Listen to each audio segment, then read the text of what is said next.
আসসালামু আলাইকুম। এই বছরের মতো পেঁয়াজ লাগানো শেষ করলাম। মূলত আমাদের এইখানে কিছুদিন আগেই পেঁয়াজ লাগানো শেষ হয়ে গেছে।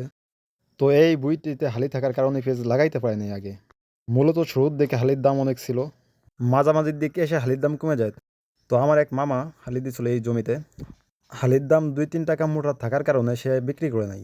এখন আর কি একটু দাম বেশি। এখন ৪-৫ টাকা মুঠা বিক্রি করা যায়।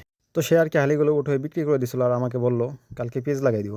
তো আমি সকালে, সকালে গেছিলাম এই জমিতে আমি আর আমার আরও কয়েকজন চাচাতো ভাই ছিল এই পেঁয়াজ লাগানোর জন্য।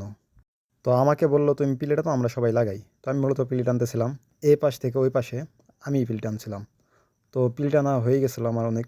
ওগুলা দেখে এইখানে পিছে পড়ে গেছে। তারা মানে আগাইতে পারছিল না। তো আমি তাদের মাঝে বইসা পেঁয়াজ লাগাইতে। তো মূলত এই বছরের মতো পেঁয়াজ লাগানো শেষ করে দিলাম। আমাদের এইখানে আগেই শেষ হয়ে গেছে পেঁয়াজ লাগানো। তো আমরা আজকে শেষ করলাম। আবার আমি এর আগেও পেঁয়াজ কোপ দিয়ে দিছি। মানে আমার যে জমি আছে, আমার জমিতে আমি পেঁয়াজ কোপাই দিছি। তো আমার জমির পেঁয়াজ কোপানো আমার শেষ হয়ে গেছে। এখন মামাকে একটু ব্যাঘাত দিলাম। মূলত পেঁয়াজ লাগিয়ে। তারও শেষ। আর এইখানে হচ্ছে আলী থাকার কারণে তার একটু দেরি হইল। তো পেঁয়াজ মনে হয় ভালোই আলহামদুলিল্লাহ। এই বছরের মতো পেঁয়াজ লাগানো শেষ করলাম। তো সবাই ভালো থাকবেন, সুস্থ থাকবেন। আসসালামু আলাইকুম রহমতুল্লাহি ওয়া বারাকাতুহু।